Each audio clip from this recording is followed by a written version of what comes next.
Don't look for miracles. हम ज़्यादातर पाकिस्तानी मौजज़ात के इंतज़ार में बैठे रहते हैं कि मौजज़ा होगा और हमारी ज़िंदगी बदल जाएगी। ऐसा कभी भी नहीं होने वाला। मौजज़ात शायद एक्सेप्शनल किसी की ज़िंदगी में हुए हो। अल्लाह पाक ने कवानीन दिए हैं, उन कवानीन के मुताबिक हम चल के, उन कवानीन के ऊपर हम काम करके अपनी लाइफ को चेंज कर सकते हैं। और उन कवानीन पे बेशक मुस्लिम काम कर लें, बेशक नॉन मुस्लिम काम कर लें। अगर मुस्लिम काम कर लेंगे उनकी अचीवमेंट्स बढ़ जाएंगी, अगर नॉन मुस्लिम कर लेंगे उनकी अचीवमेंट्स बढ़ जाएंगी। हम मुस्लिम बाद मौजज़ात के इंतज़ार में रहते हैं, हालांकि अल्लाह पाक ने कानून दिए है। अल्लाह पाक का कानून है, इंसान के लिए वही कुछ है जिसके लिए वो कोशिश करता है। इंसान के लिए वही कुछ है जिसके लिए वो कोशिश करता है। तो ये भी कानून है ना, हम कोशिश नहीं करेंगे तो कैसे होगा? कानून के मुताबिक चल। अगर आप चाहते हैं कि इस कायनात की सारी चीज़ें आपकी फेवर में हो जाए, तो उसके लिए फिर आप नेचर लॉज के ऊपर चलना स्टार्ट कर दें। आप कवानीन जो अल्लाह पाक ने कवानीन दी हैं उनके मुताबिक काम करना स्टार्ट कर दें। Everything in the world work on the side of the person who works with nature laws. Everything in the world work on the side of the person who works with nature laws. कायनात की सारी चीज़ें उस person के favour में हो जाती हैं जो नेचर लॉज के मुताबिक चलता है। तो हमने कवानीन के मुताबिक चलना है। अगर हमें अचीवमेंट्स करनी है, अगर हमें अपनी लाइफ चेंज करनी है, अगर हमें एक्स्ट्राऑर्डिनरी लाइफस्टाइल एंजॉय करना है, अगर हमें इस सोसाइटी के जो 5% सक्सेसफुल लोग हैं, जो वेल्दी पर्सन हैं, उस कैटेगरी में जाना है, तो हमें कवानीन के मुताबिक चलना होगा। कुछ कवानीन आपके साथ शेयर करना चाहूँगा जिन कवानीन के ऊपर अमल करके हम अपनी लाइफ को चेंज कर सकते हैं। जो फर्स्ट लॉ है लॉ ऑफ यूज़। ये फर्स्ट लॉ क्या कहता है? What ever you don't use you lose. आप कोई भी चीज़ जिसका इस्तेमाल तर्क कर देते हैं आप उसको लूज कर देते हैं। जैसे आपका ambition, your ambition decreases if you don't use it. Your skills decreases if you don't use them. Ambition हो, आपकी स्किल्स हो, आपका टैलेंट हो, talent unused decreases, abilities unused decreases, faith unused decreases. तो हम अपने फेथ के ऊपर, अपने टैलेंट के ऊपर जब तक काम नहीं करेंगे, एबिलिटीज़ के ऊपर काम नहीं करेंगे, हम उनको लूज़ कर जाते हैं। What ever you don't use you lose. आज दफ़ा हम ज़्यादातर पाकिस्तानी अपने टैलेंट को लूज़ कर रहे हैं क्योंकि हम उसका इस्तेमाल ही नहीं कर रहे। हम फेथ को लूज़ कर जाते हैं क्योंकि हम उसके ऊपर प्रॉपर काम नहीं करते। जो सेकेंड लॉ है वो है law of diminishing intent. Law of diminishing intent, ये लॉ क्या कहता है? The longer you wait to do something greater the chances are you will never actually do it. बाद दफ़ा हम ये कहते हैं कि बाद में कर लेंगे, अभी टाइम है, कल कर लेंगे, अगले हफ्ते कर लेंगे, अगले महीने कर लेंगे, पेपर के बाद कर लेंगे, फलां काम के बाद कर लेंगे। फिर वो जितना आप डिले करते जाते हैं आप उतना दूर हो जाते हैं। ये लॉ कहता है कि जितना आप डिले करते जाते हैं उतना आप अचीवमेंट्स करने से दूर हो जाते हैं, उतना आप दूर हो जाते हैं कि शायद वो काम आप फिर कभी कर ही ना पाएँ। तो इसलिए राइट टाइम पे करें, डिले ना करें। इस्लाह से फ़ायदा लें, इस्लाह के मुताबिक काम करें। ऐसा ना हो कि डिले करते करते वो फिर कभी भी ना कर सकें। जो थर्ड लॉ है, you can not get rich by demand, you get rich by performance. You can not get rich by demand, you get rich by performance. No matter how the wonderful business idea is, how the wonderful business plan is, there is nothing without performance. There is nothing without performance. जब तक आप perform नहीं करते, business idea जितना भी अच्छा हो, जितना भी अच्छा ब्रांड हो, जितना भी अच्छा सिस्टम हो, जब तक आप परफॉर्म नहीं करते आप अपने हालात चेंज नहीं कर सकते। परफॉर्मेंस ज़रूरी है, परफॉर्म के बगैर कुछ भी नहीं हो सकता। हम डिमांड से कि हमें ये चाहिए वो चाहिए, उसके मुताबिक हम अमीर नहीं हो सकते, हमें परफॉर्म करना पड़ेगा। और law number four law of cause and effect. For every cause there is an effect, for every effect there is a cause. If you give you shall receive. क्या मतलब? आप जो दोगे वही रिसीव करोगे।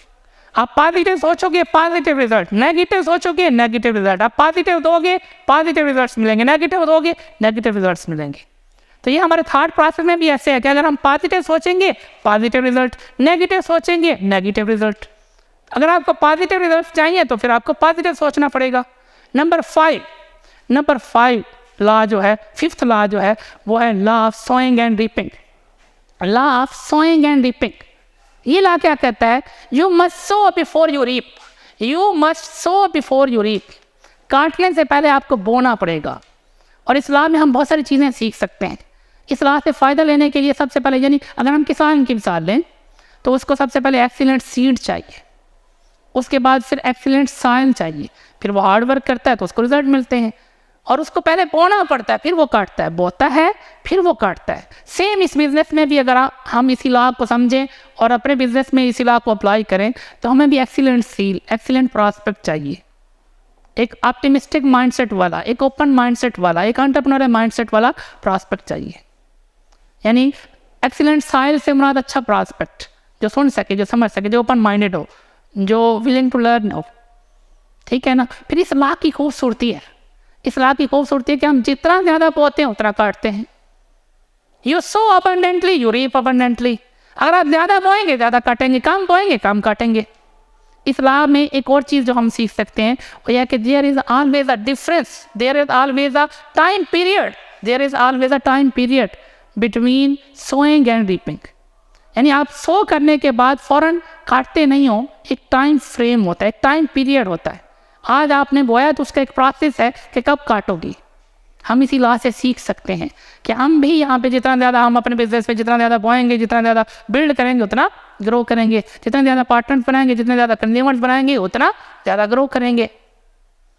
फिर आज हम अगर बिल्ड कर रहे हैं, आज अगर हम नेटवर्क बिल्ड कर रहे हैं, पाइपलाइन बिल्ड कर रहे हैं तो उसका रिवार्ड कल नहीं मिलने वाला, उसका रिवार्ड हमें कल नहीं मिलने वाला। उसके लिए हमें क्या करना है, हमें बीच में वो जो टाइम पीरियड है काम भी करना है और सब्र का मुजाहरा भी करना है।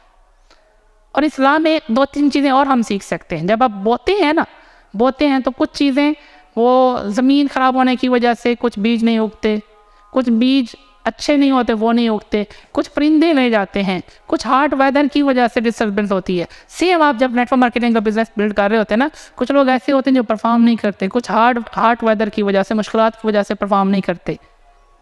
ये होता है, ये होगा। इसका सोल्यूशन क्या है कि इस लॉ के मुताबिक हम काम तो करें। सोल्यूशन क्या है कि इस चैलेंजेस से कैसे बच सकें? सोल्यूशन एक ही है, सो मोर। यानी ज़्यादा से ज़्यादा बिल्ड करें, ज़्यादा से ज़्यादा नेटवर्क बनाए, ज़्यादा से ज़्यादा पार्टनर्स बनाए, ज़्यादा से ज़्यादा कंज्यूमर्स बनाए। आप 20, 30, 40 बनाएं ताकि उनमें से 15-20 इफेक्टिव काम करें और आप बड़ी अचीवमेंट्स कर सकें। और law number 6, law of average. Law of average, ये लॉ क्या कहता है? Talk to 10 get 1, talk to 10 get 1। अगर आप 10 लोगों से बातचीत करते हैं, 10 लोगों को अपना आइडिया प्रेजेंट करते हैं, उसमें से 1 यस करेगा। और ये लॉ इम्प्रूव किया जा सकता है। आगाज़ में आप नए होते हैं, आपके पास स्किल्स नहीं होती, आपके पास ऑब्जेक्शन हैंडलिंग नहीं होती, ऐसा ऐसा आप ये सीखते हैं। पहले आप 10 को अप्रोच करते हैं तो 1 यस करता है, फिर एक टाइम आता है 10 में से 2 कर जाते हैं, फिर एक टाइम आता है 10 में से 3 कर जाते हैं। यानी हम इस लॉ को इंक्रीज़ कर सकते हैं। और 10 में से 3 अच्छा रिजल्ट है, ये ज़बरदस्त रिजल्ट है। पहले 1 होगा, फिर इसको ऐसा ऐसा स्किल, अपनी स्किल के ऊपर काम करेंगे, ऑब्जेक्शन हैंडलिंग सीखेंगे तो ये लॉ ऐसा इंक्रीज़ हो सकता है। फिर मज़े की बात यह है कि हम इस लॉ में बहुत सारे एक्सपर्ट्स, इस लॉ के मुताबिक हम बहुत सारे एक्सपर्ट्स को भी क्रॉस कर सकते हैं, बहुत सारे एक्सपर्ट्स को क्रॉस कर सकते हैं। कैसे? मिसाल के तौर पर एक एक्सपर्ट है इस बिज़नेस में, बड़े अच्छे लेवल पे है, अगर वो 10 लोगों को समझाता है तो उसको 5 यस करते हैं, 5 नो हो जाती है। लेकिन एक न्यू पर्सन है, उसके पास स्किल्स नहीं है, उसके पास अचीवमेंट्स नहीं है, उसके पास गाड़ी नहीं है, अच्छा लाइफस्टाइल नहीं है, अभी उसका आगाज़ है। जब वो बिज़नेस बताता है उसको 10 में से 1 होता है। लेकिन ये उस एक्सपर्ट को, उस अचीवर को भी क्रॉस कर सकता है। कैसे? वो अचीवर महीने में 10 लोगों को आइडिया शेयर करता है, उसके साथ 5 लोग यस करते हैं। लेकिन एक न्यू पर्सन जिसके पास कुछ भी नहीं है, वो महीने में 100 लोगों को बिजनेस आइडिया शेयर करते हैं और उसके साथ 10 यस कर लेते हैं, क्योंकि 10 में से 1 है। अब इसने 10 बना दिए, एक्सपर्ट ने 5 बनाए, तो एक न्यू पर्सन एक्सपर्ट को भी क्रॉस कर सकता है। ये इससे आप फ़ायदा लें। Make in numbers when you lack in skills. Make in numbers, याद रखें, make in numbers when you lack in skills. अगर आपके पास स्किल्स नहीं है, टैलेंट नहीं है, अभी अचीवमेंट्स नहीं है, अभी आपका आगाज़ है, तो ज़्यादा से ज़्यादा लोगों को अप्रोचेस करें, ज़्यादा से ज़्यादा लोगों को अप्रोचेस करें। जितने ज़्यादा लोगों को अप्रोच करेंगे उतना ज़्यादा रिजल्ट, राइट? ये लॉ है, law of average. Number 6। Number 7, law of balance.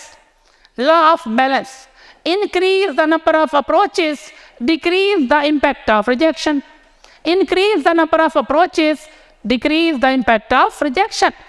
आप जितनी अप्रोचेस इंक्रीज कर लेते हो उतनी रिजेक्शन का इम्पैक्ट आपके ऊपर कम पड़ता है। कुछ लोग कहते हैं ना सर रिजेक्शन बहुत होती है, उसका एक ही को लिया, ज़्यादा से ज़्यादा लोगों को अप्रोच करें, ज़्यादा से ज़्यादा लोगों को अप्रोच करें, उन ज़्यादा में से कुछ यस करेंगे, उस यस की खुशी में वो जो बाकी आपको रिजेक्ट कर रहे हैं वो आपको दिखाई नहीं देंगे। अगर में हमने भी ऐसे ही बिजनेस बिल्ड किया, ज़्यादा से ज़्यादा लोगों को अप्रोच किया, ज़्यादा से ज़्यादा अप्रोच किया, और जब 10 में से 1 ने यस किया, 20 में से 2 ने किया, 30 में से 3 या 4 ने कर लिया, 40 में से 4-5 ने अगर कर लिया, तो हमें बाकी के नज़र ही नहीं आते थे, हमें जिसने यस किया वो दिखाई दे रहा है। तो अगर आप चाहते हैं कि आपके ऊपर रिजेक्शन का असर ना हो, तो ज़्यादातर लोगों को अप्रोच करना है आपने। लॉ ऑफ बैलेंस कहते हैं इसको। वो लॉ नंबर 8 जो है वो है law of value. Law of value, ये लॉ क्या कहता है? Your true value is determined by how abundantly you give in value then you take in payment। ये ला ये कहते हैं कि आप जितने ज़्यादा वैल्यू देंगे उसकी बेस पे आप ग्रो करेंगे, आपकी वैल्यू उतनी बढ़ेगी। आप उसके बदले में फिर पैसे जितने भी चार्ज करें, आप ऑब्जर्व करें बड़े बड़े रेस्टोरेंट्स, चाय पीने जाएँ 1000-1500 की है, कॉफ़ी पीने जाए महंगी है, चीज़ें महंगी हैं आम रूटीन में बाकी जगहों से। क्यों?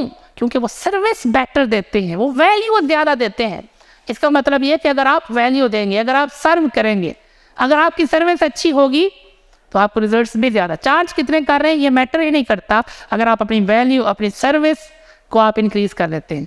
लॉ नंबर 9 मेरा फेवरेट लॉ है, law of compensation. Law of compensation यानी आपका मुआवजा, आपके मुआवजे का कानून, आपकी इनकम कितनी होगी वो लॉ इसको समझना है। इस लॉ के मुताबिक your compensation is directly proportional to how many lives you touch। Your compensation is directly proportional to how many lives you touch, how many lives you improve। यानी आपकी इनकम इस चीज़ पर डिपेंड करती है कि आपने कितने लोगों की लाइफ चेंज की है, कितने लोगों की लाइफ में वैल्यू ऐड की है, कितने लोगों की लाइफ इंप्रूव की है। जितने ज़्यादा लोगों की लाइफ इंप्रूव करेंगे उतनी इनकम ज़्यादा, उतनी बड़ी कामयाबी। जितने लोगों को सर्व करेंगे उतनी बड़ी कामयाबी। जितने लोगों को बेनिफिट्स देंगे, जितने लोगों को इम्प्रूव करेंगे, उनका लाइफ स्टाइल इम्प्रूव करने में हेल्प करेंगे, उतनी बड़ी कामयाबी, उतनी ज़्यादा इनकम। जितनी आपकी सर्विस उतनी इनकम, जितनी आप लोगों की हेल्प करेंगे उतने। और हमारा लाभ भी है ना, if you help enough people to get what they want you can have everything you want. यानी लोगों को जो चाहिए अगर आप वो दिलवाने में हेल्प कर देते हैं तो आपको जो चाहिए वो मिल जाता है। तो ये जो लॉ ऑफ कंपनसेशन है, ये लॉ भी यही कहता है कि जितना आप लोगों को फ़ायदा देंगे, जितना आप लोगों की लाइफ बदलेंगे, उतना ज़्यादा आपकी इनकम होगी। जितने ज़्यादा लोगों की लाइफ बदलेंगे उतनी ज़्यादा इनकम होगी। और जो लास्ट लॉ है, लास्ट लॉ है law of influence. Law of influence, आप चाहते हैं कि लोगों के ऊपर आपका इम्पैक्ट हो, लोगों के ऊपर आपका इन्फ्लुएंस हो, तो वो किस तरह से आप कर सकते हैं? ये लॉ क्या कहता है? Your influence is determined by how abundantly you place other person's interest first। यानी आप अगर इन्फ्लुएंस चाहते हैं तो उसके लिए एक ही काम कर लें, दूसरे पर्सन के इंटरेस्ट को पहले फर्स्ट पे लाएं, दूसरे के फ़ायदे को पहले फर्स्ट पे लाएं, अपने फ़ायदे को बैक पे कर दें, पहले दूसरों का फ़ायदा सोचें, पहले दूसरों के इंटरेस्ट को देखें, दूसरों को फ़ायदा पहुंचाएं। जितना आप दूसरों के फ़ायदे के लिए काम करेंगे, दूसरों के इंटरेस्ट के लिए काम करेंगे, उतना ज़्यादा आपका इन्फ्लुएंस उनके ऊपर होगा। Thank you so much.